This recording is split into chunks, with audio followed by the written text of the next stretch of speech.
everybody. Welcome to the Initiative Order. I am your GM for this evening, Pond. I go by Pond Plays. Thank you so much for joining us tonight for Nysis Contention, episode 5. What? So many. Before we get into things and I introduce my players, I've had quick shout outs to give for our wonderful sponsors. So let's get into that. Firstly, we have Session 0 Clothing, makers of amazing D&D inspired streetwear. If you use the code ORDER at checkout, you will get 15% off your whole basket, which is super cool. We've got Norse Foundry. They're makers of beautiful artisan dice. If you use the code TIO15, you get 15% off your next order. We have Roaming Player Gear. If you use the code Carnaby, CARNABY 20, you get 20% off their Dice Tower and Tray combo set, which is super lovely. Lastly, we have the wonderful Mithril Armory, creators of the Tin 20 and Sketch Dice. If you use the code INITIATIVE, you get 10% off their whole website. And because I do it every stream, I have their Tin 20s, and they're super cute. There's a little bit of fuzz on that one because it's in a jar. But they're adorable, and I love them. They're super fun. And before I turn things over to my players, really quickly, I just want to remind you all that we are proud ambassadors for Jaspers Game Day, a nonprofit charity trying to raise awareness and help prevent teenage suicide. So please check out their website for details and assistance. Now, we'll hand things over to my lovely players. We will start off this evening's introductions with Carly. Oh God, don't put me on the spot. Oh, back in deep breath all over again. Hello, I'm Carly. I play Kyceris Johnson. You can find me at Curlybug on everything, CRLYBUG. And you can also find me here on Saturdays for the month of March, playing Deep Breath, which is a very cool anime RPG or anime D&D supplement that was written by J Casual, and it's very good, and Corey's also in it, so yeah. Ooh, love that. Let's go to Andy. Hello everyone, I am Andrew J. Alandy, sometimes known as Duralath on the internet here. I'm playing the role of Antrell Bradbury, or as affectionately known, Antruru Bradboo, amongst our cast here. So yeah, I'm your variant human fighter, your lovable warrior type. You can also find me, when I'm not here on Wednesdays, you also find me on twitch.tv/that_D'Angelo playing in the Tayar campaign. And, above all, just, again, ready to have some fun with this one. So, ladies, babies, and gentlemen, this is Nysis number 5. Nice. Nicest, get it? Hey, let's go to Billy. Hello there, I am Billy Seaguire. I am a writer, podcaster, game player, and master. Didn't mean to rhyme that and hate that I did. You can find me, we just finished on the Initiative Order, a really fun campaign of nerds restoring harmony. Or if you would like to read some of my written work, you can check out my book, The Black Archive number 54, Dalek, which is about the Doctor Who episode Dalek. I talk about lots of cool things in it, such as what role does a name play in giving you an identity, and did the Doctor actually encourage suicide in that episode? So it runs the gambit from fun to deeply meaningful, I would say. And I am here, obviously, playing Duncan Longleat, the paladin, who's got lots of good things going on, always a smile on his face, and absolutely no secrets to hold for any of you. Oh my god. That is amazing. Thank you so much. Also, his book is very good. And last but certainly not least, Corey, who are you? Where can we find you? Who are you playing? Yes. Hello. I am Corey. Tonight I will be playing Helene Vinreese, or Helene Uwu Vinreese Uwu, our lovely half-elf rogue. You can find me on Twitter at lovedays_, that's LOV, by the way. I am a political science student by day and a tabletop enthusiast by night. And I finished my thesis, so more time for D&D. Let's go. Ooh, congratulations. Thank you. I love that. I'm so proud of you. I am Pond. I go by Pond Plays. You can find me at Pond Plays Games over on Instagram. You can find me every Monday night over on Feywild and Out, where I DM a homebrew campaign. You can find me on Tuesdays starting in April over on Architect Loom, where I am playing in a soon-to-be very long format campaign. You can find me here every other Wednesday, where I am DMing this lovely group of people, and you can find me over on Blackwater D&D the second Wednesday of every month, where I am playing in the Brothers Grimm campaign. We only have one episode left, and I am going to cry because it's a lovely game and I lovely people. But why did I get distracted? I don't know. But you know, let's go ahead and roll that intro, guys. Ready, set, roll.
Hello, everybody. Welcome back. I am so excited for us to be here. Tonight is going to be a whole lot of roleplay. Before we get started, does anyone want to recap this evening for us? Yeah. That was clearly me last. That was clearly Billy. Yeah. We have it in the Google Doc. Kind of. I don't need a Google Doc because Oh, okay. I remember last week we had a heck of a fight. We came onto the encampment that our crew was trying to do some wonderful espionage on, get our sneak on. And as we snuck around the sides, we did find where they were storing the horses. And we thought, ooh, we can do a little something here. So Duncan immediately thought the sneakiest thing he can do is pull out his whip and crack it as loudly as he can. But it did actually spook the horses, allowing us to have our way in, where some of us continued the espionage mission. Some of us went through and looked for the information that we were actually there to find. I don't know what the rest of y'all did. Some of us being exclusively Duncan doing the espionage mission. I did, in fact, forget it was espionage. I thought we were just supposed to take I out would the like to encampment. say read between the lines. That was just rude. Look, okay, you can't get caught if there's no one there to catch you. The Assassin's Creed after strategy. An incredibly bloody fight, the rest of you, I do believe we all got out of there okay. Helene was looking a little worse for wear, so Duncan thought, again, benevolently, throw a little lay on hands onto one of his beloved party mates. But, Ooh, woo? didn't exactly do anything, did it? Because some of us have been keeping secrets. I don't know what you mean. The party made it out of the camp alive. Successfully escaped the remaining guards that were coming back to the camp, which is a good thing, truly, because boy howdy did those guards hurt them. It was quite impressive. Sitting on a secret. And Duncan was able to recover a few letters, and also a letter that he found from what is assumed to be the captain of the guard's tent.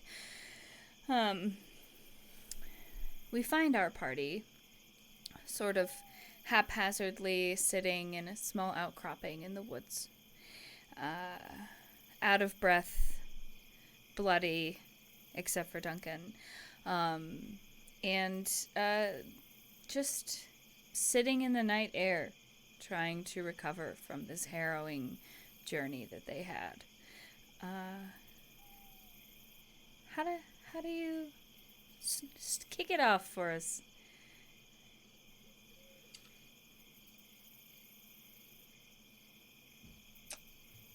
I think I would probably be sitting a little bit away from the group.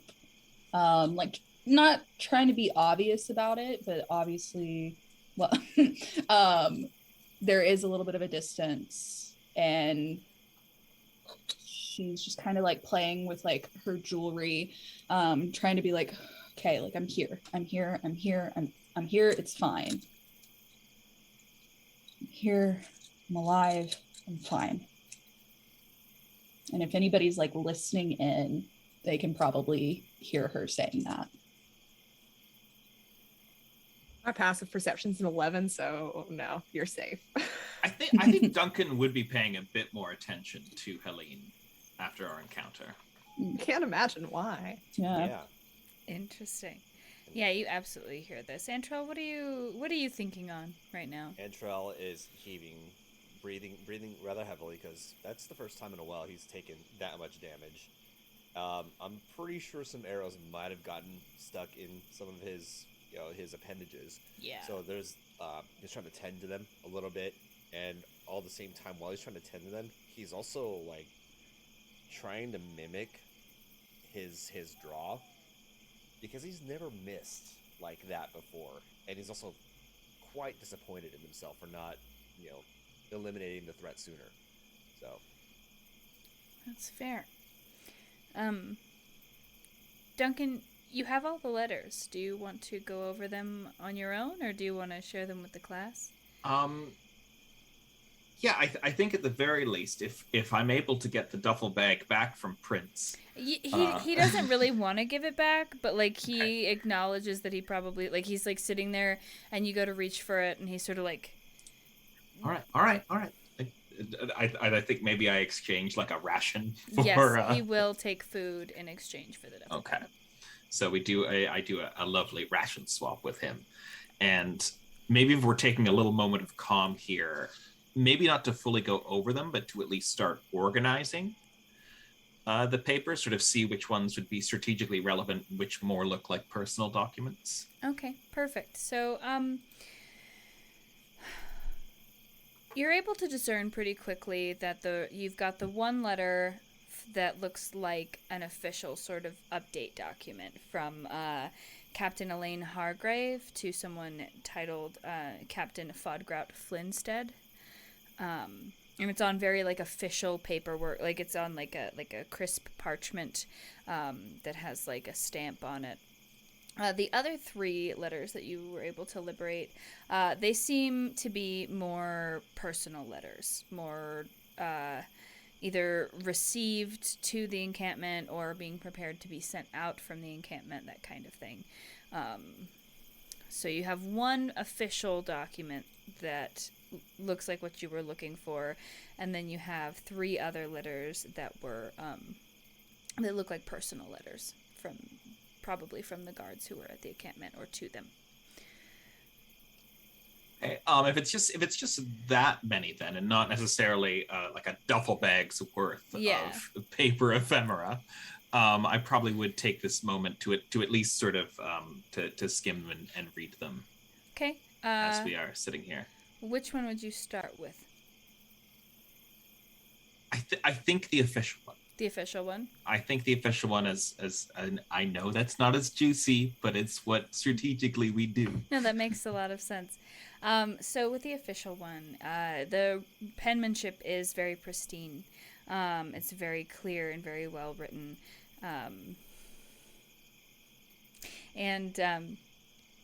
It says Captain Flintstead, encampment update number 23. The attacks have become less frequent, which should be a cause for celebration, but is in fact a cause for concern. We are unsure as to why the attacks started. We still have been unable to get any information from any of the captured fugitives. They all do appear to be from the city of Kelpischbach, and it appears that they are hampering supply lines to the smaller cities in the surrounding areas. As of date, we are still unsure as to why they are hampering these supply lines. However, we have been successful at keeping supply lines open for as long as possible. No city has been currently impacted by the lack of secure supply. Please advise on how you would like us to continue. The resistance is strong. Signed, Captain Elaine Hargrave.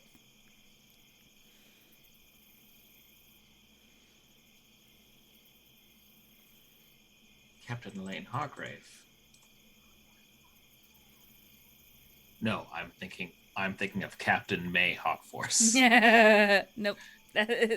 So that's not the captain I know, but it's still interesting to me that this letter seems to be saying that Kelpischbach is the aggressors, which is not the line that we were told when we were sent out here. So I think from that, then I would like to dig in to the personal letters and see if they say anything more. Okay. Go ahead and roll a D3 for me. D3, D6, cool. whichever. Yeah. On a D3, that would be 2. 2? Okay. So this one says to Private Joseph Undertunnel, supply line base southeast. My dear Joseph, I'm so happy you made it safely to your post. I miss you so much. Josephina's doing great. They had a rough time with the move, missing friends in the old house, and she misses you. Sometimes I wake up to her trying to make the potato pancakes that you used to make before all of this. They put on a strong face, helping out more and more with chores. I knew she misses you dearly and practicing with her hammer to train herself as the protector of the new house. I told her she's going to break her new prosthetic if she keeps trying to shatter the world with her hammer like the mighty Moor. Also, the care we have here for Josephina's leg has not only helped her with her walk, but helped her spirits. She can keep up and often pass the kids running now. It's more expensive, but we would never have had the chance to talk to the doctors here in Little Lordaeron, let alone move here. Safe from the war, safe from the Queen's terror upon our home and family, and it's all because of you, dear love. I cannot tell you how proud and how much I love you for all you've done for our family. I can't imagine what you have to go through and deal with every day. But I hope during those hard times when you're so far away that you know our daughter is safe, she smiles every day, not worrying about the dangers of the world, and knows you will be home soon with us. I love you so very much. Stay safe and come home soon. Each day is another day closer to home where you belong with us. Love, Josephina and Theseda.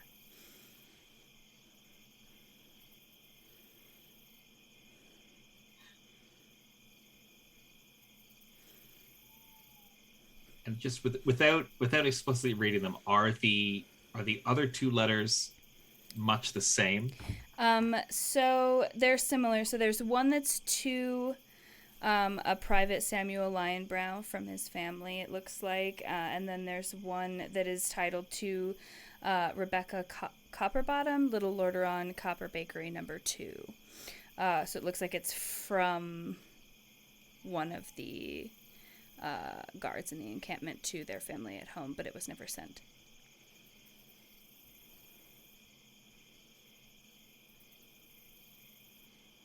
And as Duncan's reading those, I'm can I just not. kind of Oh, yeah. scoot? Yeah, can I I scoot read inside them. to yourself? Or you read them out loud? I was reading them to myself. Okay, I'm gonna scoot up and say, Yeah. Can I see those when you're done with them? Oh, you can all see them, and I rather wish you would. And I kind of toss them in the middle of where everyone is. We were sent for information. We found it with this one, by the way. I don't know quite what everybody else was doing, but you might want to explain it to some folk there. Come on, Prince. And I go a little further off with Prince to just be apart, work off a little of that energy. Go. I'm going to go do a patrol. Patrol, yes. That's good. Make sure none of them are following us for what we did.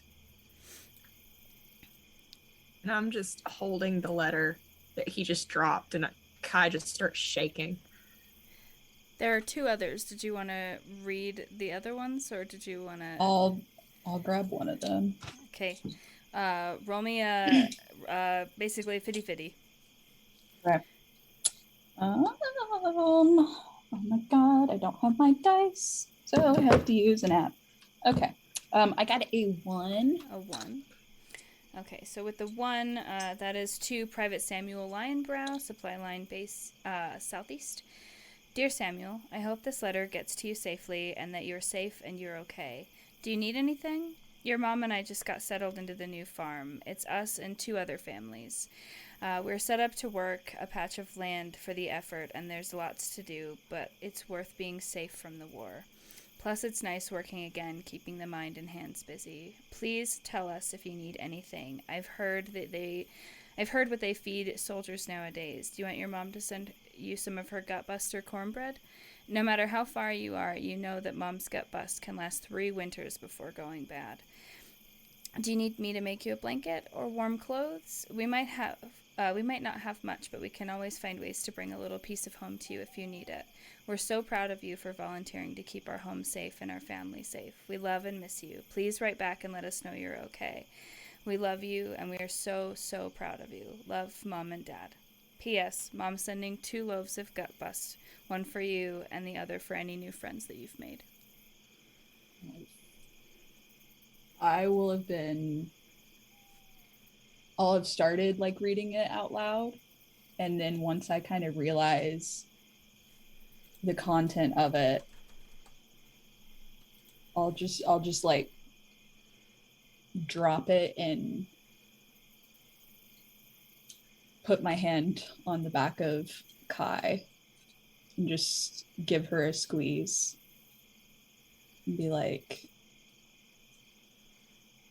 we didn't know. Why would they tell us that? I don't know what's going on. I'm gonna be honest. I don't know who we're supposed to listen to here. They love fucking secrets. And Troll's gonna go through the 2 of them, and there's still one more letter, correct? There is. And Troll sees that there's one last letter. But before he looks at the last letter, he looks at Helene and Kai. You both look like you've seen a ghost.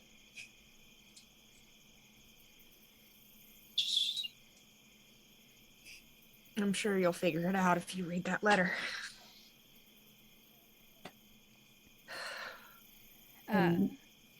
I was just gonna say that whole time, Helene's just like holding on to Kai, like, Yeah. as if she lets go, she's just gonna lose it. This one is, Antro, looking at this paper, there's a lot of sort of this one. The way that it's written is more disjointed. There's some words that are crossed out and written over. There's some like gaps in the writing. And this one is to Rebecca Copperbottom, Little Lordaeron, Copper Bakery number 2. It says, "Dear Mom, I'm sorry I haven't written. It's been busy and that's crossed out. And it says, to tell you the truth, it's been really hard to write you. I'm not doing so well. It's not the long nights or my post or the base that I'm at. I know guarding the supply lines is honorable, and it's not the front lines where soldiers keep the war from destroying our home. I wanted to be a soldier, and they trained us for this, but it's not what they said it was going to be. Where is the honor of attacking from the shadows and burning supplies that weren't even for the front lines, but to help towns and cities, families who are getting caught between the war? Where's the honor of walking side by side in parades and patrols at the borders, supporting fellow citizens from our city and their city to turn around and attack us when we had our backs turned? How can the soldiers of Kelpishbach look into our eyes and say brother, and then kill those same people that they call brothers? The sergeants didn't say it would be like this. They won't know when the next attack will be. That fear was our daily rations. No, we were told about standing our ground and finding ourselves and who we are when facing adversity. Perhaps they got that part right. I don't sleep hardly anymore, not after the first attack, and even less so after the last. We were marching to the supply drop site and rations and medical supplies, not just for the base, but for the citizens, reinforcements, and families. We were attacked and I took cover. All they did was attack and destroy supplies, no other reason. I saw Joe fall. I tried, and there were so many. Lieutenant Stoneburr said Private Undertunnel was dead before we retreated, but I don't know, Mom. I just want to come home. I'm sorry." And then at the end of it, it says, "Don't send, write new one after watch."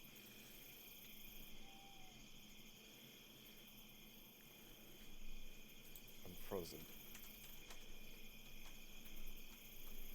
And you would think that as the warrior who's fought in wars before and who's seen all this, you would think he's not fazed by anything, because this is nothing new, because he's used to soldiers saying these things. We all have families, but this seems to strike a different chord. I realized that we were complicit in slaughtering the innocent for we were and Antrell looks to Helene and Kai. What have we done?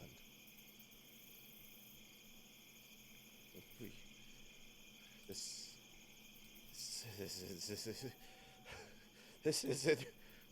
Antrell, and Helene, still trying to like keep an arm on Kai, will like try to reach out to Antrell just to like hold his hands and just be like, it's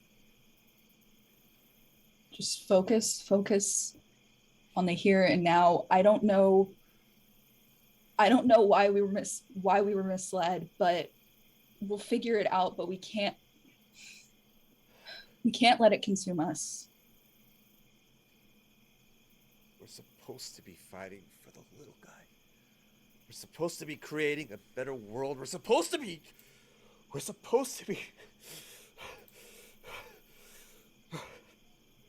And like his other hand that's still holding the letter just slightly crumples it. And I'm sorry. It's. Antrell, I don't think any of us are supposed to be here.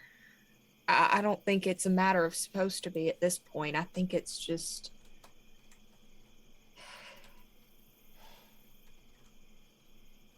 They used to tell us at the academy. They used to tell us in training, you would see these things and you can't pay attention to it, but the more you don't pay attention to it, the more it comes up on you. And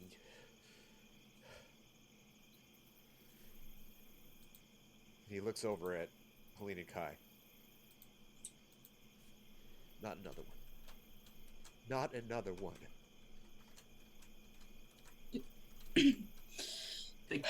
We'll do Duncan's- better. Sorry. No worries. I think Duncan probably came back from his like little walk loop and seeing everyone react like this. I'll tell you what we did. We took a job from a king. This is what they do. This is what wars are. Expecting this not to be a part of what we're participating in.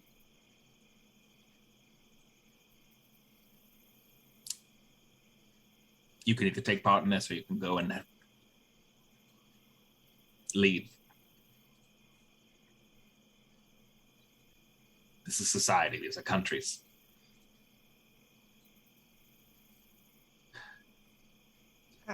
And I go and I take the letter from Antrell, the one that was actually addressed to someone's parents. Mm-hmm. Now, if you excuse me, I need to rewrite this to give the woman some hope.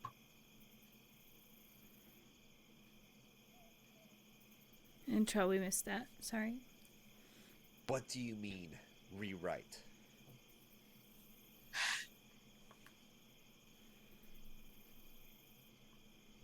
The last words that woman gets from her son shouldn't be that he died for nothing, regretting what he did.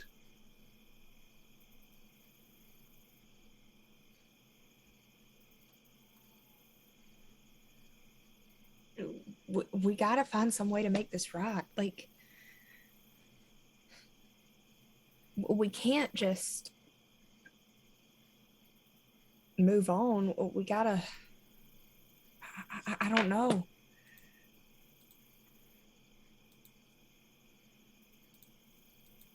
I don't think it matters which side of the war this happened on. These are,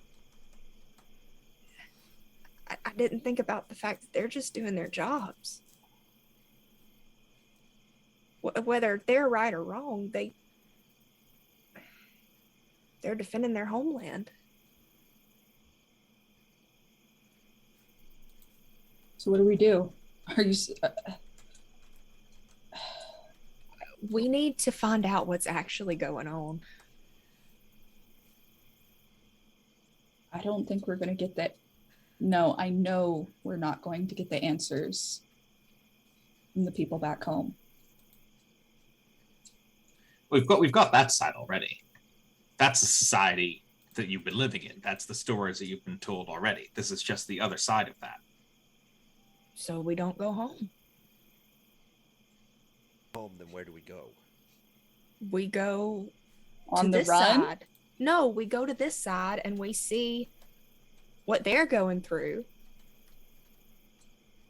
And I do we want talk to mention that them. we did just murder. I don't, and I apologize for using such harsh language. I know some of you are young, but kill. No, you were out the first time. It's not exactly something you'd be welcoming open arms on. So what do we do?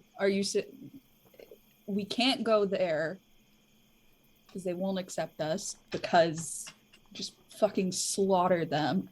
But do they know it's us? No one saw us. As far as we know. No one saw you and survived. Oh yeah, because yeah.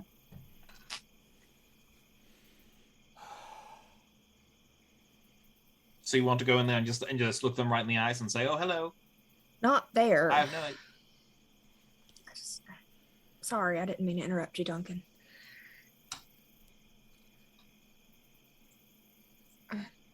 I don't know. I don't know, but I don't think we can go back. I don't want to go back. I don't want to go have them just tell us something else to do with, hey, here's another group of people that are causing us problems and we don't know exactly what's going on.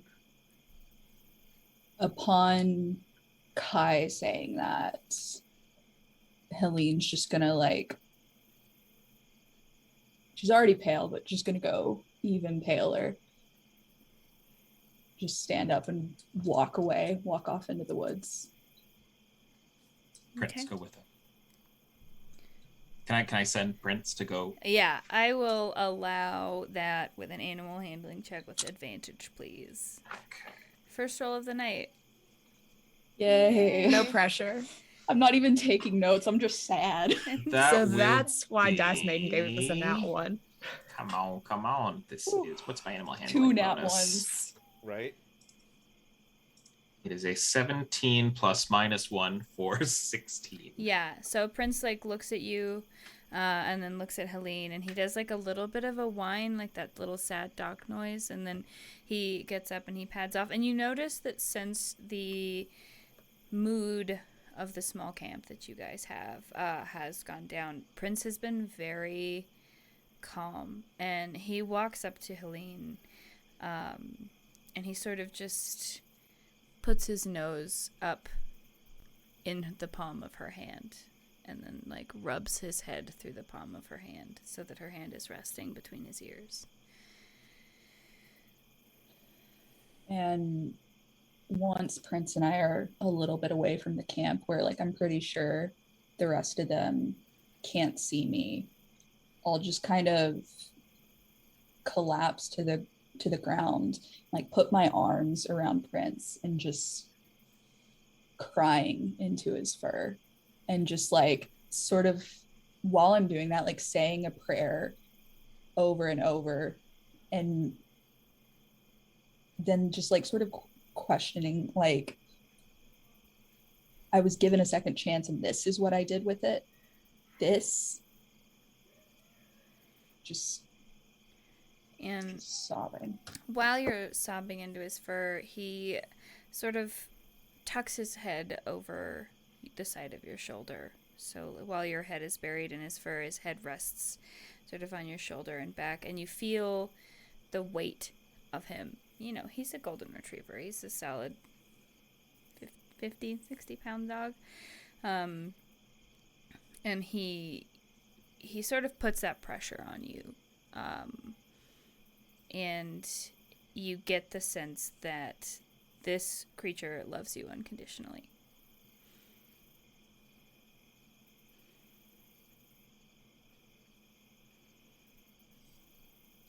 Oh, Pond, you're killing me.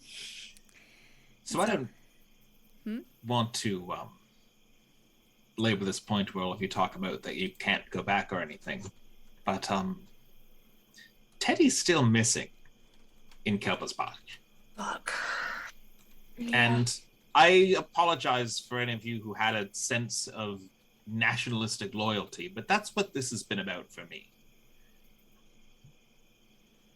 So I do intend to go back and give these to the king with a smile on my face. What if Teddy knew something? They were really good at sniffing stuff out like this. What if Teddy knew something and that's where they've gone?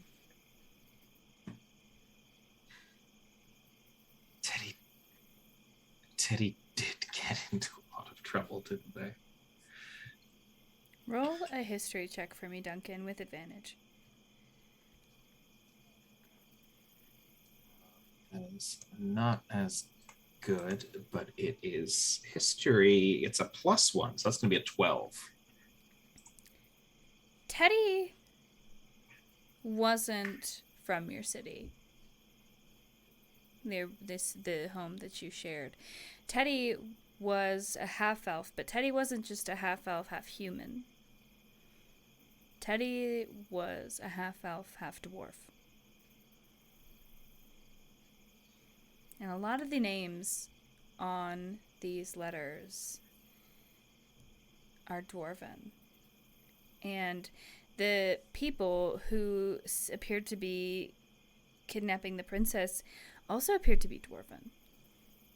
A lot of the people that you fought in this encampment were dwarven.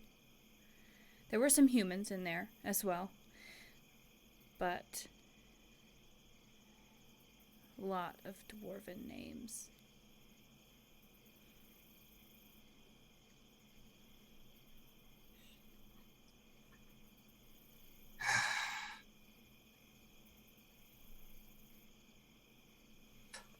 maybe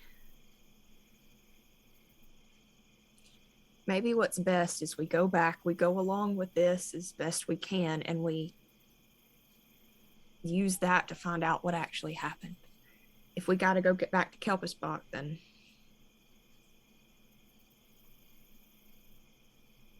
honestly, there's nowhere else to go, and I don't know where else we're going to get answers. And Duncan, I swear to you, we're going to find Teddy. So wherever you need to go, I'm with you. You are a man of honor. I hope I can be.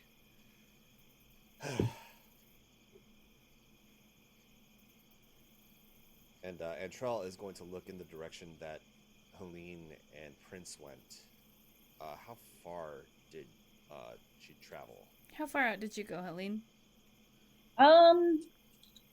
Probably the minimum distance that I would have to go to where they wouldn't see me. I'm sorry, I know that's not an answer. No, that's fine. I would say it's still pretty close. Yeah, we'll say probably about 60 feet out, just where the bushes get a little bit thicker. You guys found a nice little grove.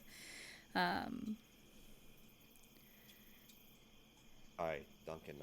I'll go find Helene if that's all right. yeah. And I'll go over in Helene's direction to try to go find her, meet up with her. Helene, are you hiding? No. So you're able to find her pretty quickly. You hear the trademark sort of soft wag of tail on underbrush, and you find Helene sort of just curled up with Prince in a sort of human animal companion embrace. I'll walk up behind, not totally behind Helene, but just kind of slowly approach. Lady Helene, are you okay?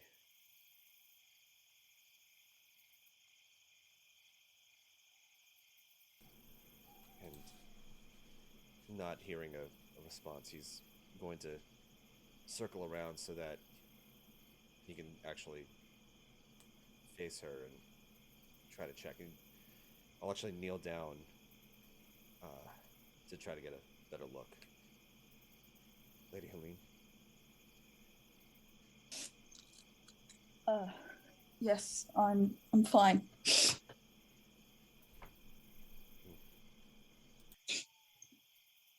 The others have suggested we go back to Kalpersbach and we Whatever they want. okay. And will reach out and try to place a hand on Helene's shoulder.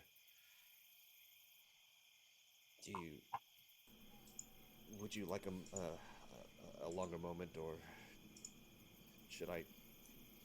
would you prefer to be alone right now? I'll put my hands just on Antrel's.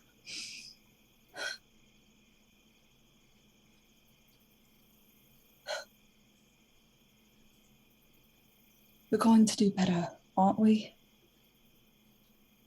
Have to do better.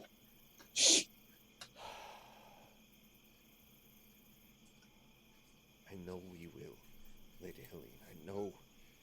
I know we will.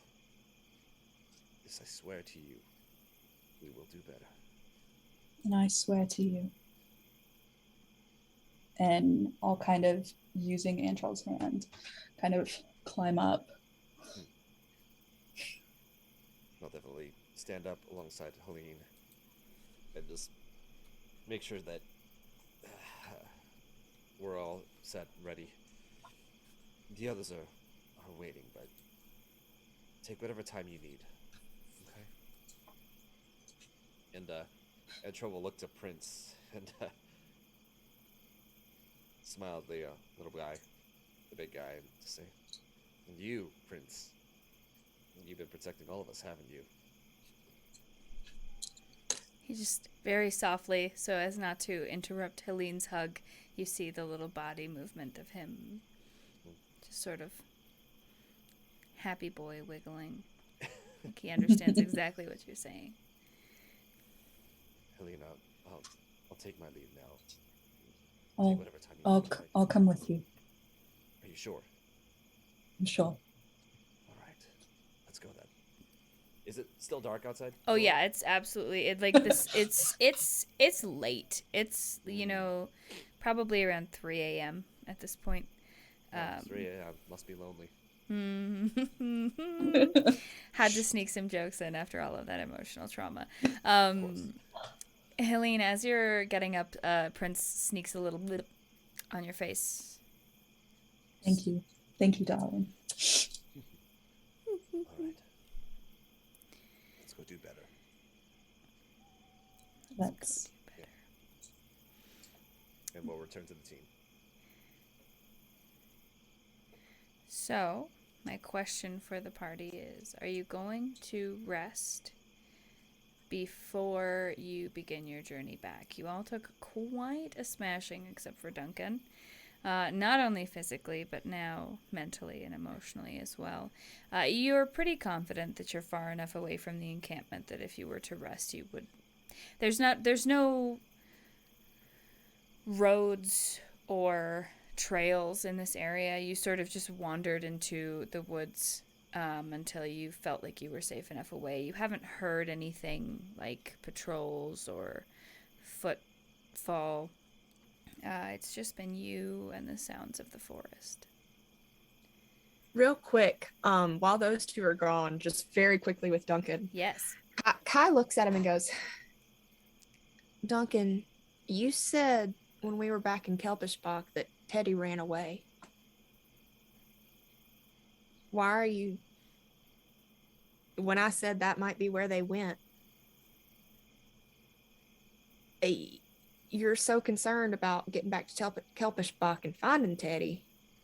Do you think something happened to him? Because they're not... I don't think they ran away, did they?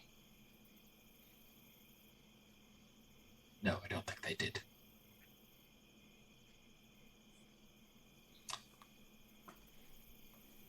But actively worrying about that is far less useful than doing something about it. Right.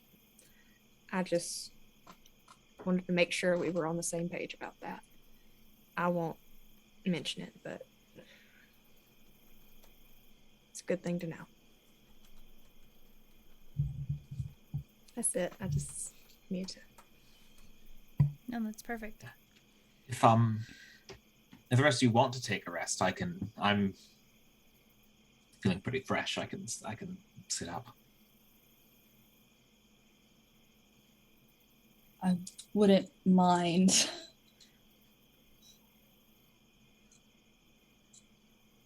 Sorry, until you were muted. This mic is not liking me today. You're Why? okay. It Why? happens to the best of us. Yeah. Let's just jack you up real quickly. Why are you being mean? There we go. Testing 1, 2. Good. If you'd be so kind, Duncan, and there's still an arrow in Antrell's shoulder. Ah! Yeah. No, that's not. Absolutely. And I, what I will do is I will. Well, yeah, I will. You're gonna rest. So I don't know if I'll do it. I think he would do a little lay on hands on you while I pull out that arrow. It's much appreciated. Yes. Yeah, let's just say like a quick little 5 hit points as a Much appreciated. pain reliever. Yeah, it would be. Honestly, it's a little easier than just ripping out an arrow blank. Yeah. That's a relief. And easy. Kind of rotates his shoulder. Are we sure this spot is safe for us to rest in? Any other threats we need to worry about, or? When I was taking my like little emotional walk, did I see anything around here, or did I? No, you, like I said, as you were emotionally walking off the trauma there, um, you, you didn't notice anything. Like, it was really quiet. There were a couple of small creatures, Right. night creatures, but there weren't really any predators or people. It seemed like it was a pretty secluded area. It's all right. It's got good visibility. If anyone comes by, I'll be up. I'll let you know. Please, if anything does happen. And Trell is actually gonna find a nice little, I guess, maybe a nice little tree to like prop himself up against and sleep in a seated position. Absolutely. The rest of you, how are you sleeping? Kai is sleeping a little bit closer to Helene than normally they would. Not necessarily, snuggling or anything like that, but like there's not as much distance there as there normally would be. Mm-hmm. Just a little comfort. Yeah, just A little baby spooning. like not even that, just like Like gapped spooning. instead of there being like 3 feet between their sleeping bags, there's like 2 feet or something like that. Yeah. Yeah, and I think Helene kind of picking up on that would definitely like just extend her hand out towards Kai. Just putting it there, doesn't say anything, but just as kind of like a if you need it sort of thing. And it's a little while, and right before Kai goes to sleep, just grabs Helene's hand. And I'll give it a squeeze. Duncan, are you patrolling for watch, or are you just sort of sitting? I'm going to. I think I'm going to sit up. Mm-hmm. I'm going to be mostly watching, but also maybe a little bit actually like rewriting that one letter. Okay. A little bit, and also sort of tactically taking the like information into my notebook as well. Perfect. The true information. Yeah. So as you're doing this and working on this, Prince comes over to you, and he sort of lays his body across your legs, and it doesn't look remarkably comfortable for him because his belly and ribcage is pressed on your legs, but he falls asleep across your legs while you're writing. I won't even make you roll a perception check for this. The night goes by without issue. The sun comes up pretty quickly, but the rest of your party stays asleep for a few more hours. And you're all able to take a long rest.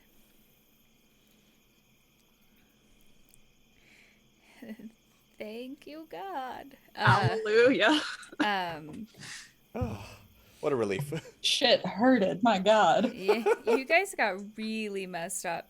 Kirby, right here, my meow meow. I can tell you right now that if you hadn't have gotten rid of over half the encampment, you would have been captured at the very least.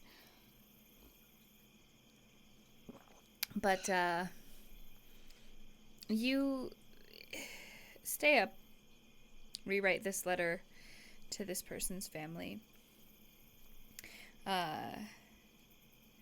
It's hard too because there's no name signed at the bottom of that letter, so you don't know if it's a son or a daughter or who this person is that you're writing for. All you know is that they never came back to finish whatever it was that they started, and whether that was. Yeah, I think I'm taking a lot of times where it's saying that like it is hard and they don't know what to do, just making that a little bit more soft. Yeah. Mm-hmm. And you don't know if it was your party's fault that they never got to finish that letter, or if it was Kelpishbach soldiers who did it.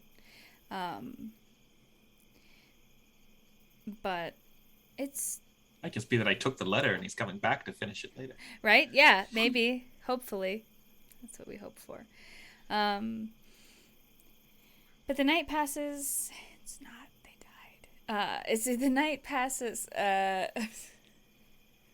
My players, you all introduced yourselves with uwu at the beginning of this and thought there would be no repercussions.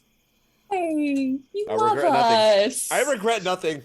I regret some things. A couple Less of uwu, more Minor. boo-hoo. more Oh. boo-hoo. Shut up. Back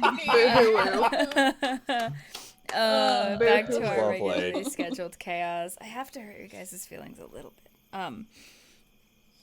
But the night passes pretty easily. Those of you who are sleeping, go ahead and roll me wisdom saving throws while you sleep. That's a 9. That's 9, a 7. 7. That's a 4. 4. I love it. So, Antrell, your dreams are plagued with guilt. You've seen war before, and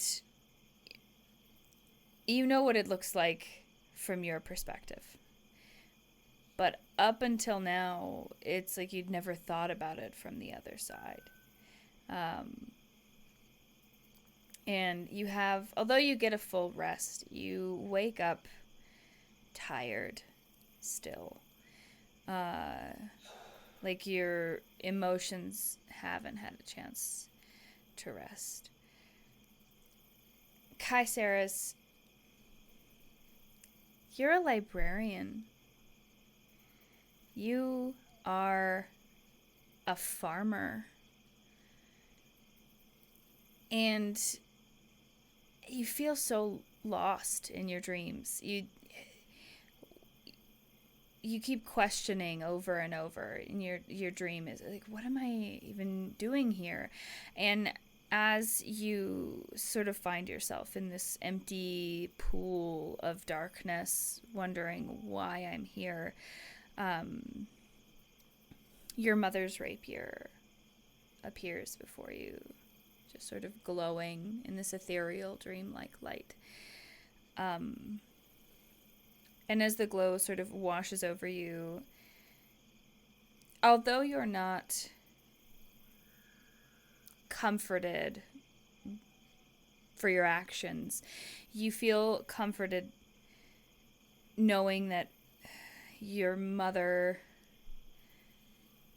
gave you this sword for a reason. And you remember in your dream the words of the elven emissary recognizing this rapier. And you feel like you're here and you're where you're meant to be, even if the decisions that you've made have felt wrong. You're exactly where you're supposed to be. And you wake up feeling heartbroken, but confident, knowing that you're helping, you're going to help. Helene, in your dream, you're in the castle. And you're sitting on the floor of the princess's room, playing dolls. And the princess is so happy and carefree and has no idea what you are or what's going on outside of these castle walls. And while you're playing with her and playing with these dolls and trying to enjoy the moment, you hear that familiar voice and you smell that familiar smell. And you hear the voice of the person who rescued you, or you thought rescued you. And the voice is telling you, stray not from the path. Continue to be strong, my child, and we will grow stronger together. And in this dream, your body is suddenly racked with fear. You've never been afraid of the person who brought you, who saved you. You've never been afraid. You've been confident in their tutelage. And for the first time in your life, you are afraid. And you feel wrong. You feel like that voice and that smell is wrong. And you wake up feeling confused as to what your mentor could possibly have wanted from you on this mission.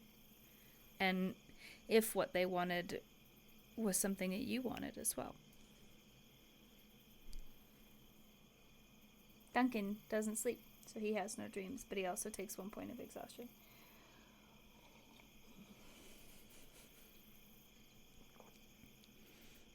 Isn't this a familiar feeling?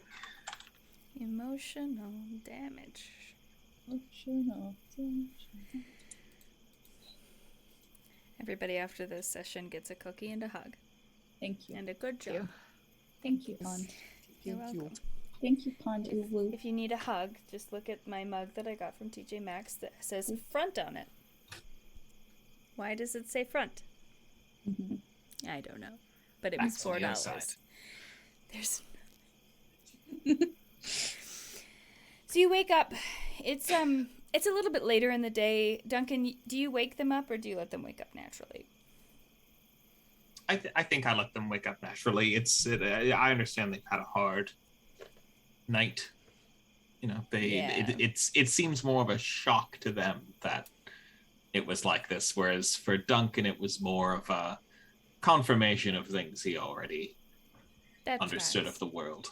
Yeah, absolutely. So it's about 10 a.m. or so. The sun is very much in the sky when you finally awake. Prince is snoring across your lap, Duncan, and your legs are so hot. Like I might wake up Prince. He has been. My legs are very asleep. They're very asleep and very sweaty. Like, you know, like, and they've got like the dog fur caked to them from his belly. I think that Prince. He does that little like thing that dogs do when they don't want to move. You could fit very comfortably there in between Caceres and Helene. That would be a good spot. And he gets up and he just like looks at you. Right. Salty. I know. And then pads over and wiggles between Caceres and Helene. You are the only dog I know that sleeps 8 hours solid. He goes back to sleep immediately. In her sleep, Kai absolutely just like wraps her arms around him, not even realizing what she's doing. Nice. His tongue just sort of... Yeah. But he looks right at Duncan when Kai cuddles with him. He's like... That stare. You see? Somebody loves me here. And it's not you.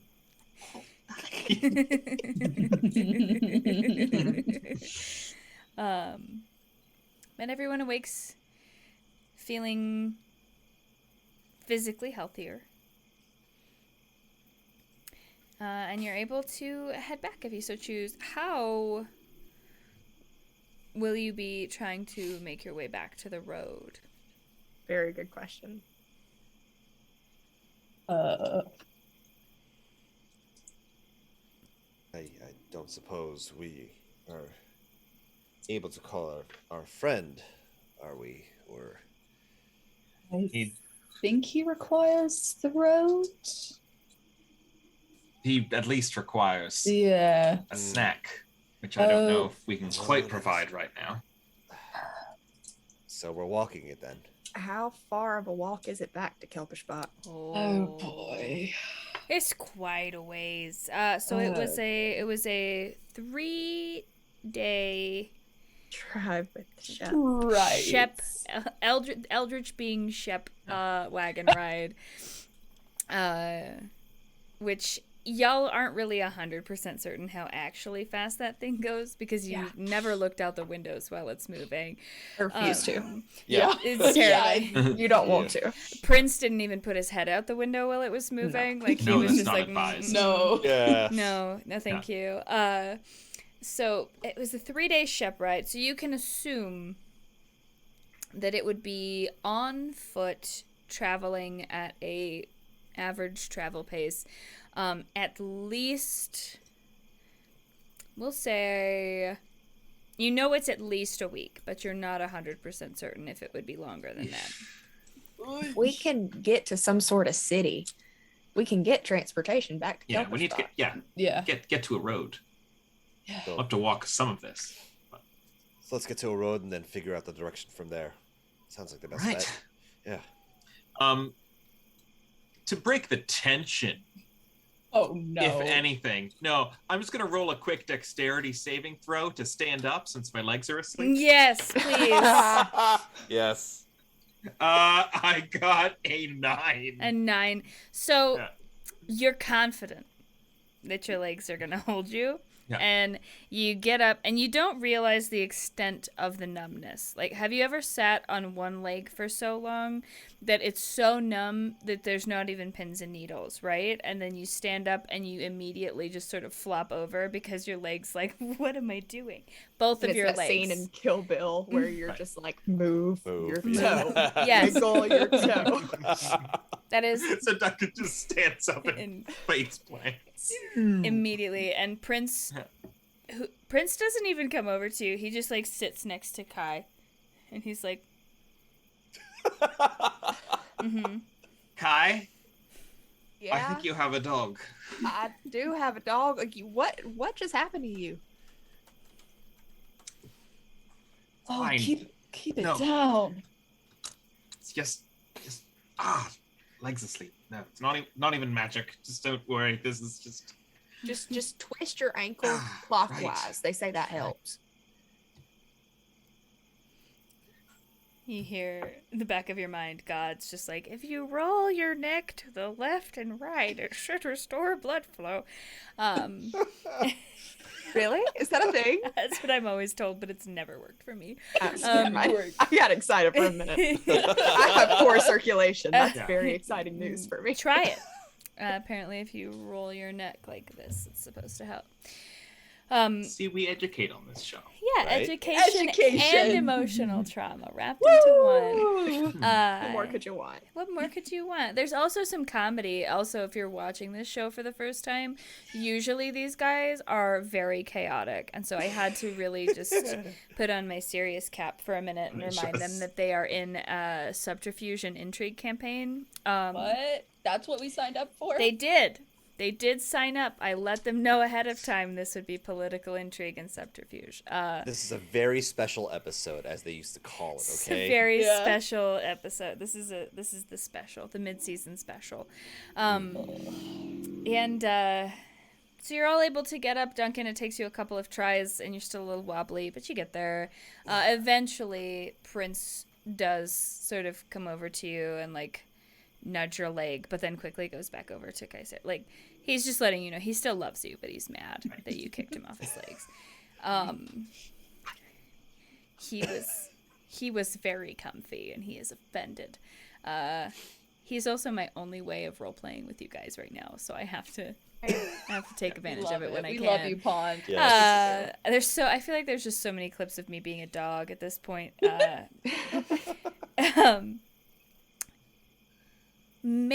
Let's see.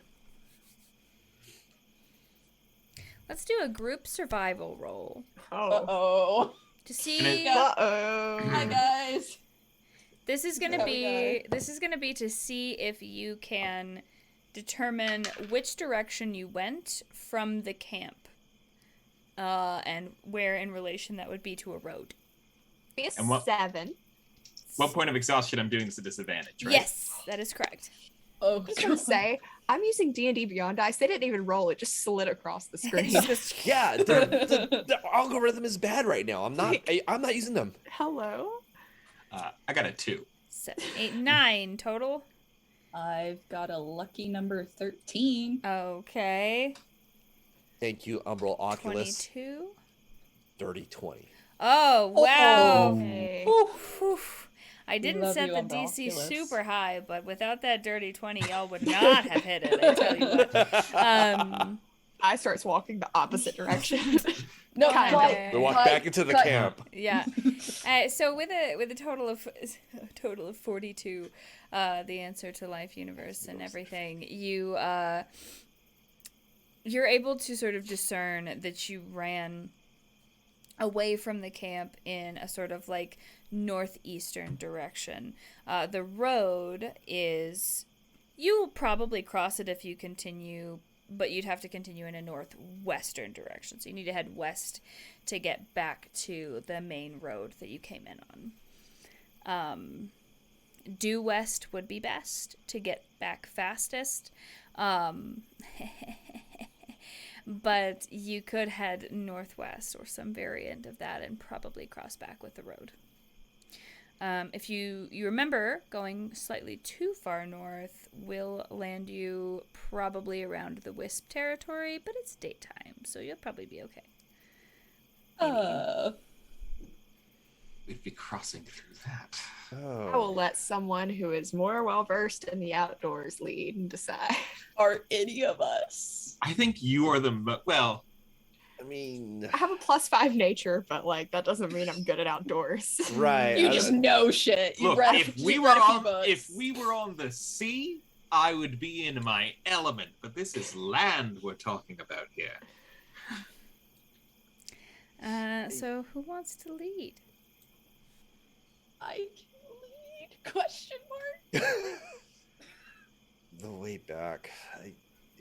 We know a general direction. Is there any way, Duncan? You've had more interactions with Shep.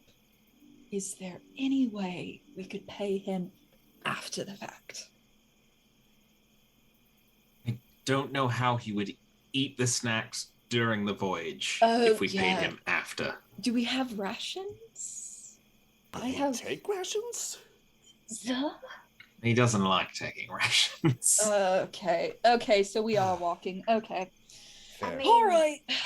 The wisps are fine during the daytime, right? It's fine if we. Yeah, it's fine. It's fine. Just find a town. We're fine. It's fine if we die. We die. It's It's, fine. we're better moving than not moving, so Point. we better. Alrighty, my go. friends. Let's do survival rolls to see if you can keep heading west back to the road. I don't wanna. I don't 14. wanna. I don't 14. wanna. Oh no! That's a dirty 20, baby. Ooh, That- I got a 34. 6. That one's a 3 this time. 43. Very nice. You're able to, as a group, pretty confidently, and with Prince as well, you're able to sort of slowly but surely navigate your way back to the road. It takes about 2 hours or so, 2.5 hours for you to get back to the road, just because you're in the middle of the forest, and there's not really any landmarkers. You come across a couple of game trails here and there, but you finally make it back to the road. You know that heading north will take you back to Kelpishbach, and you know that heading south will take you in the direction of Little Lordaeron, the port city. You are quite literally at a crossroads in this journey, my friends, and that is where we're going to take our break. We will be right back. I love you all so much. Thank you for sticking with us, chat. I hope today's episode hasn't been too awful sad, but it might have been a little bit, but we love you so much. And stretch, take your meds, drink some water, and we will be back here in just a few. Love you.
Thank you so much for sticking with us through the break.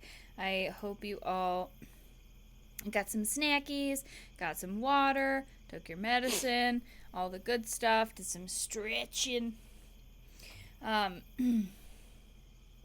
A little recap before we jump right back into things. I traumatized my players with letters home from the guards that they just killed, and also gave them some information and really made them question whether or not they were on the right side of this war. Our dear Duncan, his suspicions were just confirmed in that fighting political wars for the wealthy is never a good way to go. And Helene, Caceres, and Antrell were all met with the grim reality that regardless of what side you're on, everybody feels like they're justified in their actions. Yay, political intrigue! We're getting to it. Hey, it took us a little while. Poli-sci major and me is like, yes! But we find our party. They finally made their way back to the road after a harrowing evening. They are standing on the road, quite literally at a cross path, north to Kelpishbach, the city with the king that gave them the mission to come and handle this encampment, south to potentially Little Lordaeron, the city who owns the encampment that they just attacked, or somewhere in between. What has our wonderful party decided to do? We probably should have talked about that We on the break probably instead of should other have. things. Would have made sense. That would have made a lot of sense. Honestly, when I came back from my bathroom and stretch break, I thought you'd be talking about it, but instead we just went a whole different direction. It's We fine. needed a breather. You did. I hurt your feelings, and you needed hurt our to. feelings so bad. You needed a laugh, which was worth Well, it. I think from our discussions before, Duncan is on the side of going back to Kelpishbach because I don't think business is done there regarding Teddy. Okay. And Trell did swear that he was going to help Duncan find Teddy, and as a result will follow. And Kai wants to learn things about everything that's going on, so Kai is also with Duncan. How is Helene feeling at the idea of going back home? Oh, like shit.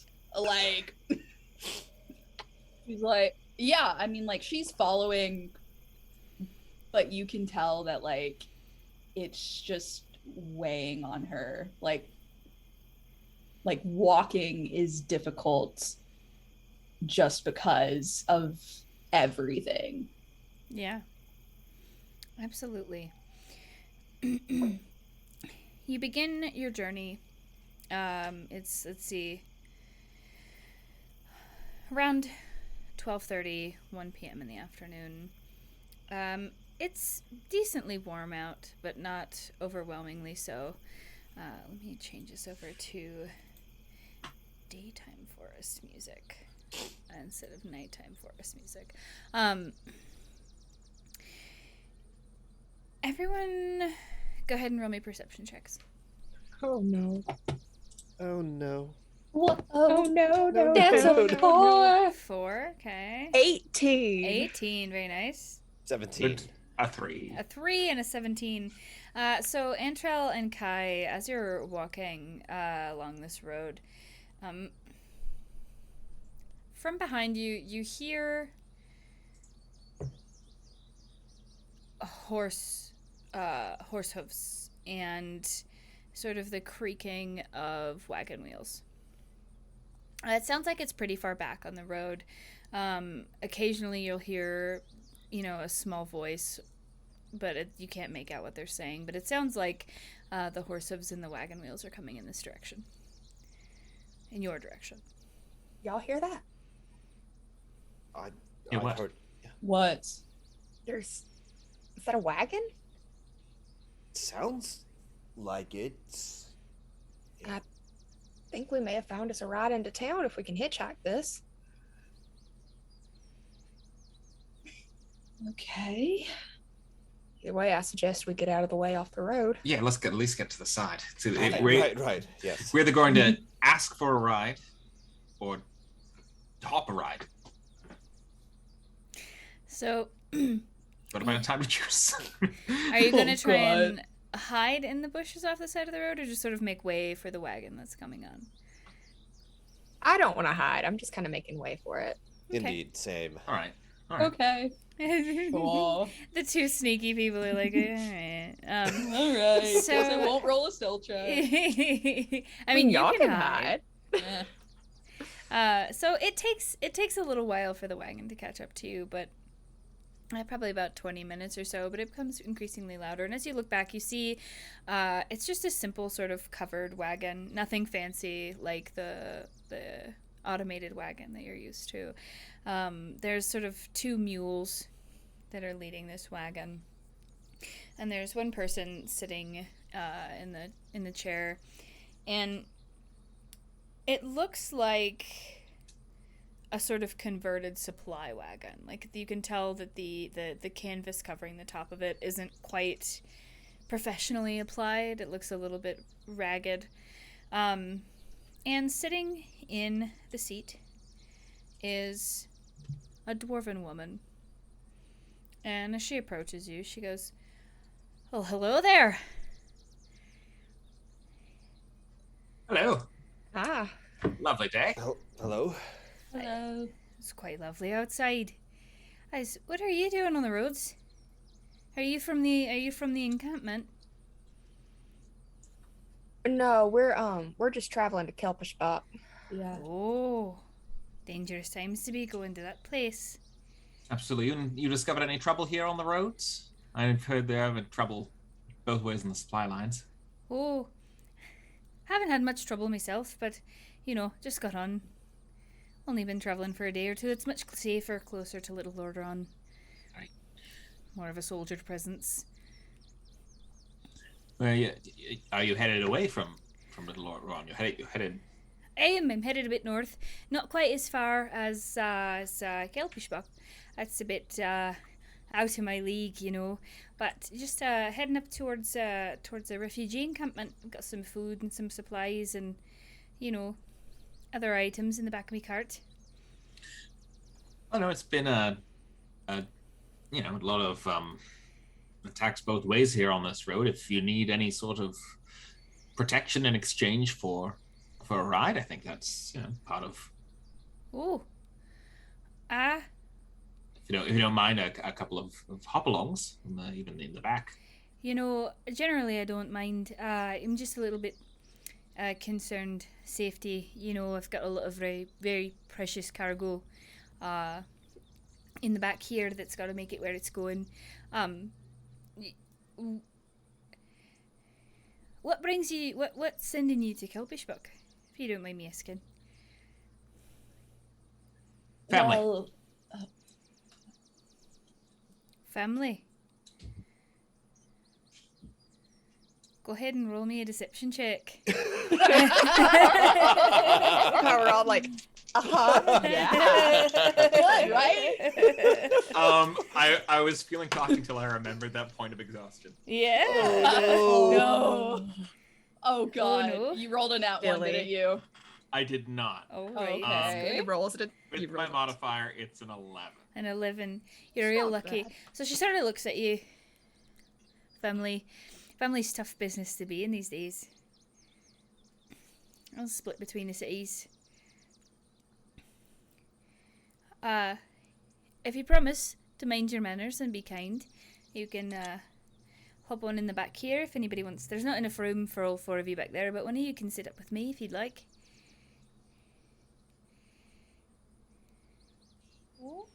Sure. All right. We appreciate it so much. Thank you. Thank you very much. What's your name? My name? Oh, that's a great question. I don't generally give it out to travellers on the road these days. Oh. Understandable Yeah. with the Fae and everything. You can't really. The Fae, and also a bit of the just people in general. Giving out names is a bit questionable. But if Any you nickname for the day you'd like? nickname for the day, let's go with you can. My name's truly Alexandra, but you can call me Lexi. You got so close to not actually telling us your Well, name, and then you just... Well, you know, I mean, I'm being honest with you. You're being honest with me. You're Yeah, going to see family. I'm transporting important supplies. You know. Yeah, well, I mean, all right, Lexi. Thank you for the ride. Of course, who's going to be hopping up in front? And she sort of just like scoots her bum over and pats the wood next to her. I'm gonna scoot around to the back.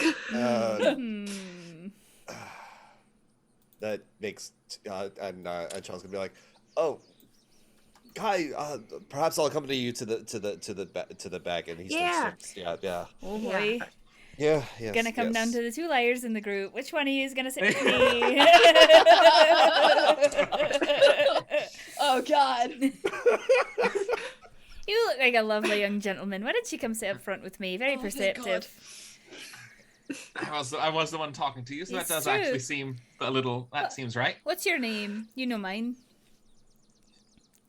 Duncan. Duncan. That's a good one. Little Dunny. Did I just want to hear it in the accent? Yes. I'm just gonna kind of whistle for Prince to follow us. Oh, you've got to wake yes. up. Yes, I hope you don't mind a dog too. Not at all. I love dogs. Didn't realize he was off in the shrubbery. He's right there. He's with you the whole time. It's really the only reason I stopped. Is the dog. Yeah. So family. And as the three of you climb into the back, go ahead and make me either perception or investigation rolls. Not Duncan, because you're sitting at the front. I'm in the front. They both suck. 14. 21. 17. 17. What are y'all rolling? I rolled investigation. Investigation? Probably investigation. It didn't matter. Didn't matter either way. which. Okay, so we'll do 2 investigations and a perception. So for the investigation rolls, when you first climb in, you see food and medical supplies primarily in here. But as you climb in farther and sort of make your way, it's pretty crowded back here. As you notice that there's a lot of almost mechanical looking parts back here. Antrell, as you go to sort of try and find a place to sit, you see a sort of tarp looking, but it looks sturdy, and you go to sit down and you hear the clang of metal. And as you stand back up, the tarp has been sort of shifted. And you see what looks like wood and metal body parts.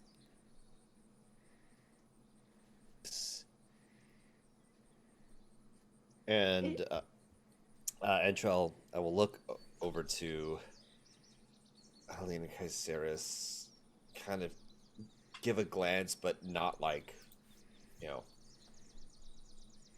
going to shoot a glance to them and then just glance, look at the items, and then just sit down quietly. Okay. Yeah. There's no gore. Okay. Yeah, there's no blood or guts. It's just like you see what looks like maybe like a chest plate that's connected to like a piece of arm, and then you see like, and they've sort of been stowed like they're hidden back here. Interesting. Do I know what these are? Let's see. You can do... What role would you say it would be for you to recognize what these are? Do you think? I think they're golems, so I'm gonna think maybe Arcana? I don't know. So go ahead and roll me an Arcana check. Okay. That is a 17. 17. Nice. So at first glance, you think that they're golem parts, and you're like, ooh, what is this? And looking a little bit deeper and looking at them more and thinking about it, They look like Warforged parts. I was hoping it wouldn't be Warforged. Okay. Oh. Oh my God. What? What? What? What? These are Warforged. They're kind of like artificial soldiers. Artificial. Like. You two can roll me history checks to see if you've ever heard of a Warforged before. Ah. They're not super common. 17.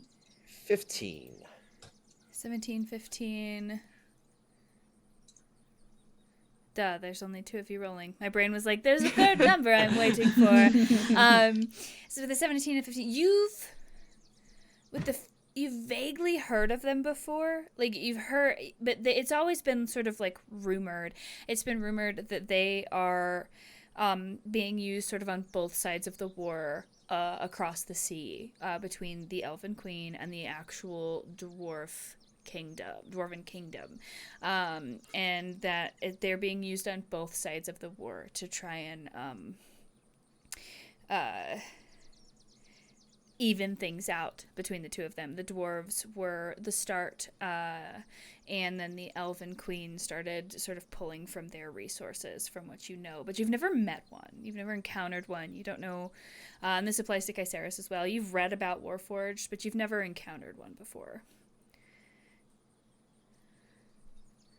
I want to just, this is wild, to this one that's back here with us, and we say, hi, excuse me, are you active? I don't know the right terminology. I don't want to offend you.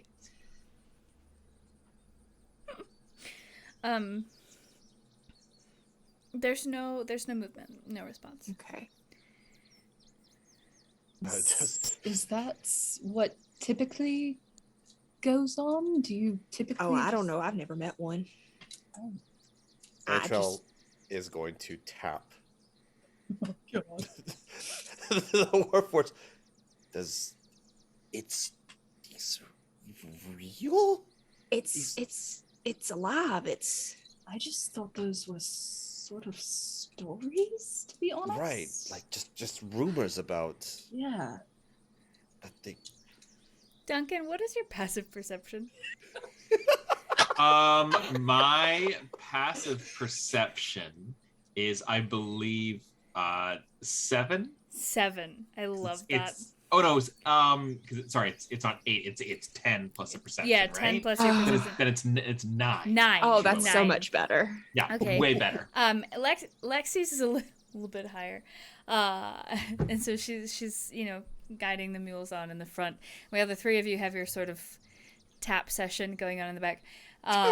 She sort of leans over to you and she says, "Sounds a lot like your friends have discovered my precious cargo." Did we hear that? Oh yeah, she's not being quiet about it. We just Don't worry, I'm not offended, and it can't hear you. Well, they can't hear you. They're a person. They're just asleep. Well, deactivated. Can I take a lean back? To Yeah, see absolutely. What's back there? You see all 3 of them in the back of this, and they're just sort of like crouched down around this like disassembled Warforged. I'm sorry. This Oh. is. Nope. Continue. It's not relevant. I'm going to go to the other side, away from the Warforged now. Oh, maybe I should protect the back of the carriage. Don't worry. They won't hurt you or nothing. I promise. Okay. Possibly. So are these, them? No. Okay. And what? Dunny? Are these personal, or is this a war caravan of sorts? Oh, darling, this is a rescue mission. My friend back there, they were damaged in the war across the seas, and they came over here by boat with a couple of the refugees, and they're not really welcome because they're viewed as, creatures of war. My friend here is very tired of being a creature of war, and so I agreed to take them to... Here I go, talking a bit too much. I agreed to take them on my normal route, but a little bit of a trip in a different direction to take them to a safe place. I'll be dropping you off before I go that far. I want to just poke my head up to the front. Sorry, go ahead, Duncan. I just want to do an insight check on her to Yeah. sort of see what this like motivation is. If it is like a personal thing, or if it is a Like a a war strategy thing. Yeah. My dice love this for the exhaustion today. How's a 3 tell me? A 3. Oh, no. She's hard to read.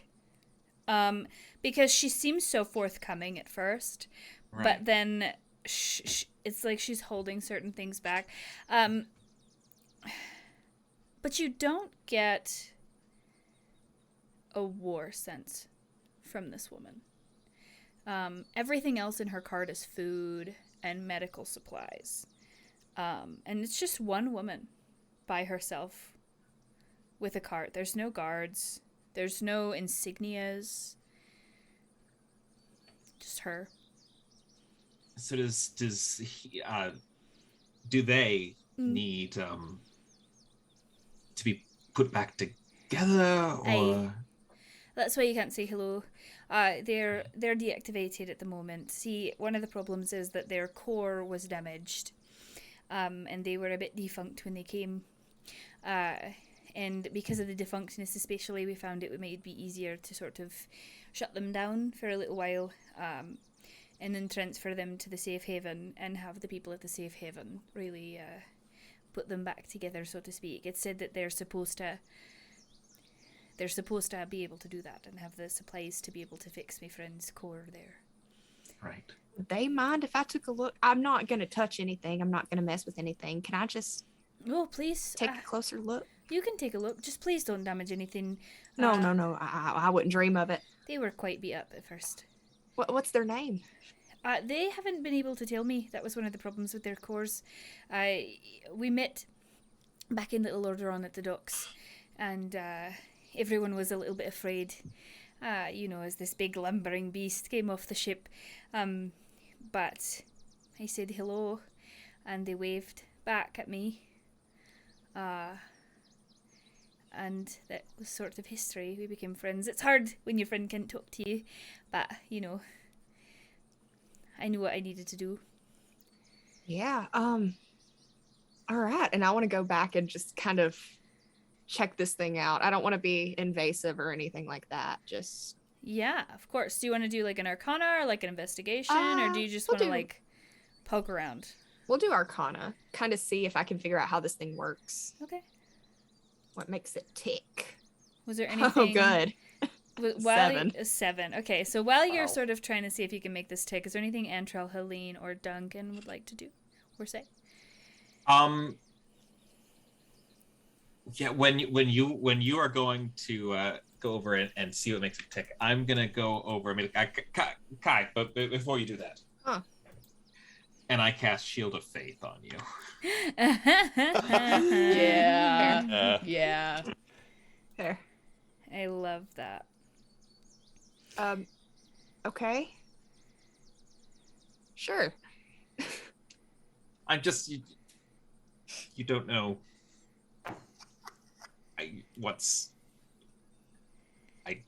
I trust you, but have you ever worked on a Warforged before?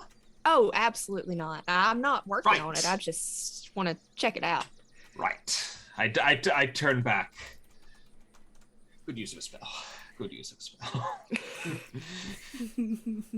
Helene and Antrell? I will go ahead and just kind of stand near Kai, just keeping an eye out over them and kind of being like, okay, is everything good? Like, but also just so curious. And Trell has split himself from Helene and Caceres in the back. He's looking at the very back of the wagon and just taking a moment because it's an inorganic life form that doesn't want to fight. It's tired of fighting. And all of a sudden the memories of all the letter that he read is coming back. And more the gravity of the situation is starting to weigh on him. He's now just kind of just staring blankly at the road that's passing as they travel. As they go. Okay. Yeah. Helene and Kai, as you're poking around in this thing, you're pretty proficient with magic, and you have no idea how this thing works. It's obvious that sort of within the chest plate, like behind it, there's a spot where some sort of stone or core, you're not sure what makes these things tick, but it looks like it should fit. It's a relatively small spot, but that you can tell that it's missing and that the area around it is damaged. The neck area has suffered heavy damage, and the more you look at it, the more beat up this thing is. There's dents and there's gashes, and the places where the wood is laid underneath the metal, the wood has been chipped and splintered, and the metal is starting to rust in some areas. This Warforged looks pretty beaten up. But other than that, you can't tell what necessarily they're there for, or how to put them back together.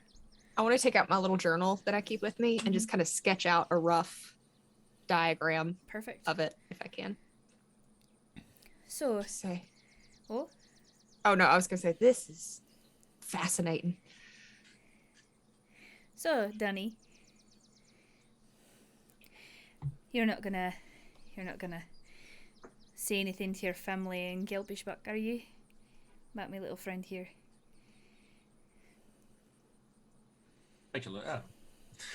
I don't think they'd be that interested in the details of our ride over.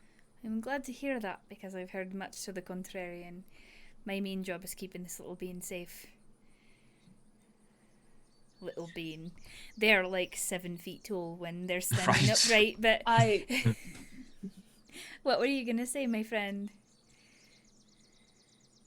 Oh, I was just going to say, there's something about polar people that just, this small energy. Right. It's something. I don't understand, but it's true. I'd love to meet them at some points. Being my height, I look up to everybody, literally, not figuratively. I look down on a lot of people, figuratively. But you look up to people and you just get this sense of beanness, like a little bean, and you look at them and you're like, oh, you're just so cute, I want to pinch your cheeks, but then their cheeks are made out of wood and metal, and you're like, well, no pinching. But I'm just really hoping that I can get them the nourishment that they need. Can we do anything to help? Well, perhaps some coin or something? I mean, that entirely depends on how honest you're actually going to be with me. Because I know it's not family that's taken you to Kelpishbook. Motherfucker. I might look very low. Yeah, he did roll very low. I might look a little bit dumb-deary, but got quite a lot of things going on. You think you survived these roads by myself? No, of course not. I mean, it makes a lot of sense, guys. I do a perception check as soon as you say that. What are you trying to perceive? Anyone else? What are you trying to perceive? Wow. If there's like a fleet of something that's following us. Oh my god. but I only rolled an 11 for There's- it with disadvantage. So So far, you see nothing. Yeah. It's just her.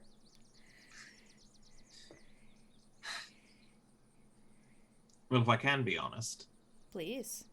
I've been honest with you. I appreciate you picking us up anyways. You looked like you needed a bit of help and some sleep, probably. And she sort of like reaches up and like pinches your cheek a little bit, and then slaps it, like real gentle. It's not like a pap, but it's like a The little tap. like Yeah. a little granny tap, you know. Yeah. You're definitely right about the latter. It's been a long few days. It seems like it. You four have been through quite a bit, it seems. If you want to climb in the back there is plenty of room. I was lying about that, but you didn't really ask.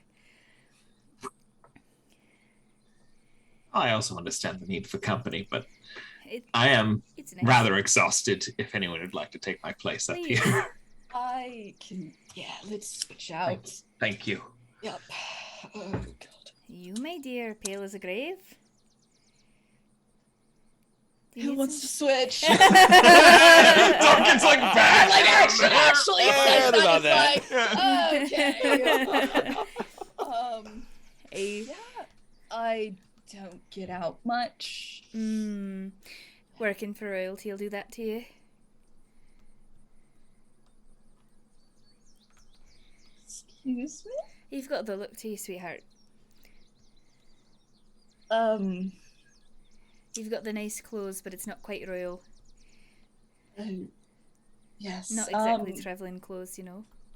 Okay, well, they actually work pretty well. Right. But I get what you're saying. No judgment, dear. No, I wasn't thinking it was. So yes, we're not. Family is not. Oh God, I'm switching into your accent. I'm sorry. Bleeding over. It's so bad. When they're strong, it's really hard to keep your own. Yeah. Yeah. Okay. So, family isn't the only reason. Ah.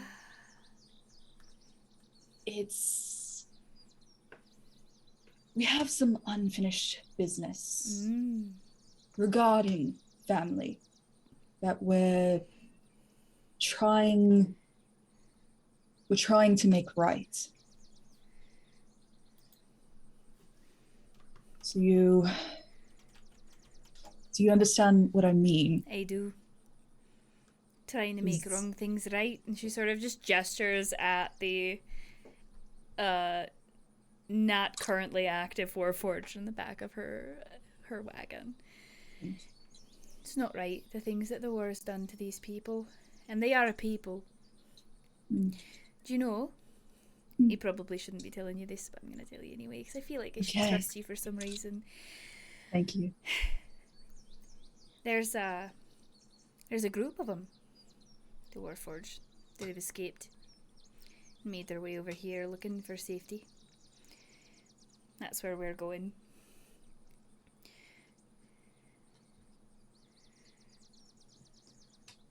That's amazing. Mm-hmm. I don't know much about it. I've only ever heard it in rumours, you know. Little Lordaeron's the place where all the refugees come. Well, not all of them, but most. I'm a refugee myself from the war. I was a baker. Oh, Mhm. what did you like to bake? Oh, bread. Breads. Anything bread, you know. Oh, Almond croissants, French bread, you know, cornbread, really anything. yeah. It sounds amazing.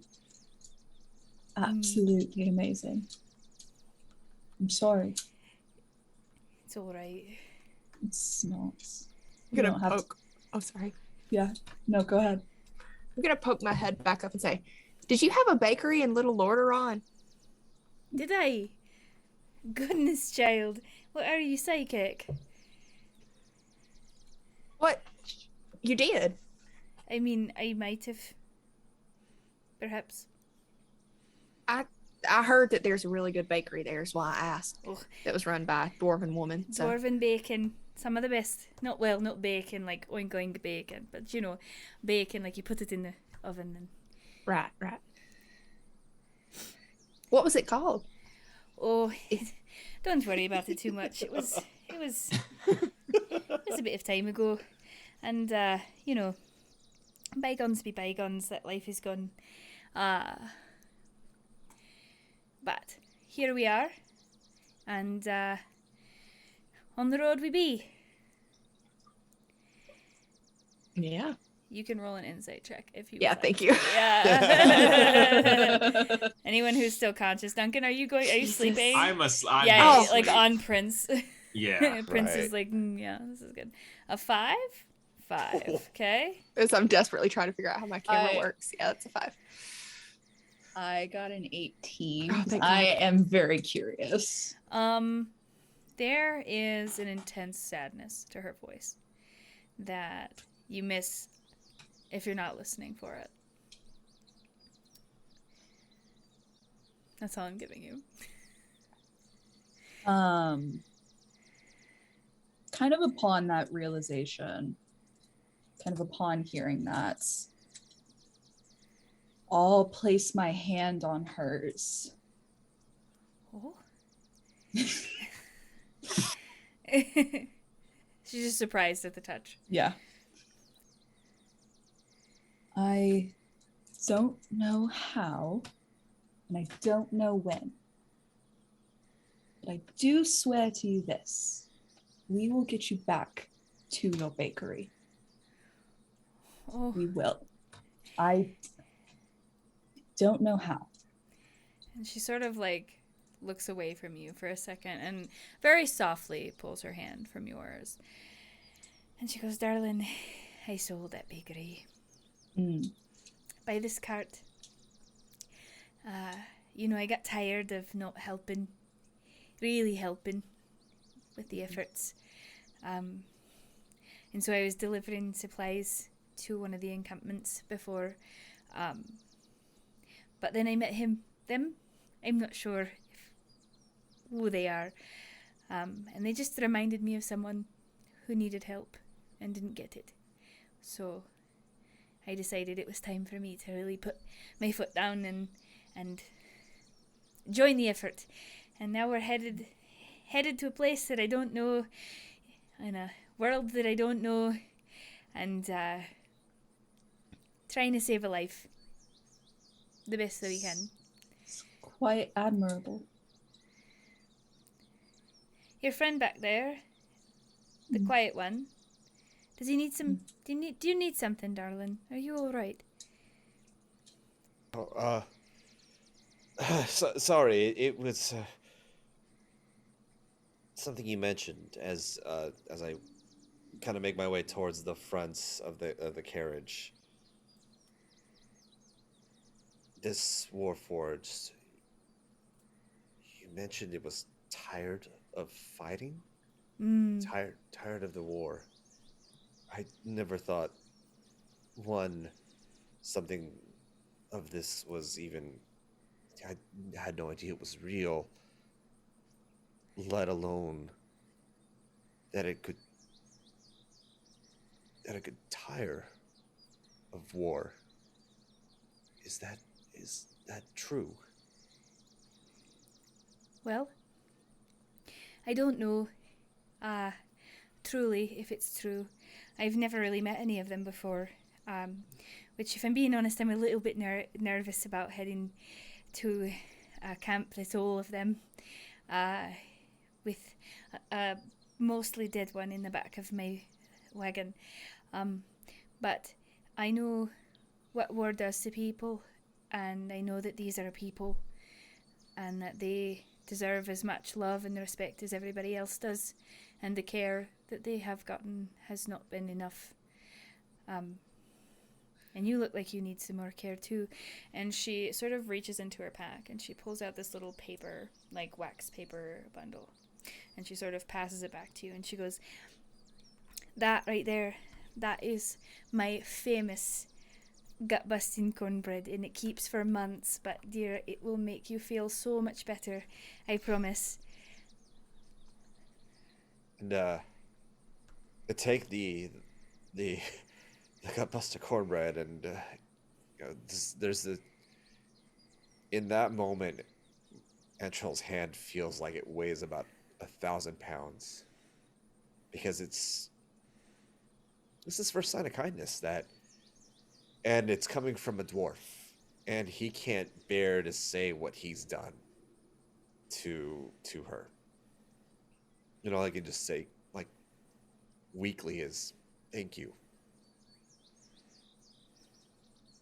And then as he looks, and I can't be the only one who has this, so I'll make sure to share it with my colleagues. If there is one thing I will tell you, though, it's... I know it didn't seem like this at first, but I want to reiterate a promise to you that no harm will come to you along this road. We will make sure you get to where you need to be safely. Oh. That much I can swear to you. You remind me of somebody that I love very much. And with that, we're going to end this session for this evening. God damn it, Pond! Oh my god. Well done, everyone. Please give yourself a hug and some hot cocoa and a cookie. I'm glad Duncan's asleep and can't hear any of this. Also crying a little bit. So I just texted Carly. I was like, I'm about to start crying like a baby. Oh my god. yeah. Oh man. You guys dug. You dug. God damn it. Ow. A very emotional session, but a very, very good one. Well done, everybody. I hope you're all okay. Please reach out to me afterwards if you're not. I love you very much. Thank you Reach for out the to them cheer, afterwards anyway. I'm looking Yeah. out at you who are just watching. You don't have to. This is for us. Yes. All of us. Yeah, Make this sure is to reach for out to me. them. Make Yeah. party, please. Hug each other. Thank you, chat, for staying with us for this very emotional episode, where the party has really figured out what's going on, I think, or started to. And I cannot wait to come back for the next episode of Nysis Contention. Before we part ways, we're going to go ahead and let everybody know who we are, where you can find us not No thanks. on Nysis. No thanks, I don't want to do it. I don't want We'll You can start find with, me crying in my bed for the next week. 2 weeks. we'll start By the with like Billy. Anthony Anderson grin. Right. Hi there. I'm Billy Seaguire. You can find me at @BillySeaguire on Twitter, or just Billy Seaguire on Instagram. I write, I do podcasts, I play games, and I love my friends, and Love my friends. I'm smiling. I'm smiling on the I'm smiling outside. at Duncan's smile tonight. Let's go to Carly. We'll let Andy and Corey breathe for a minute.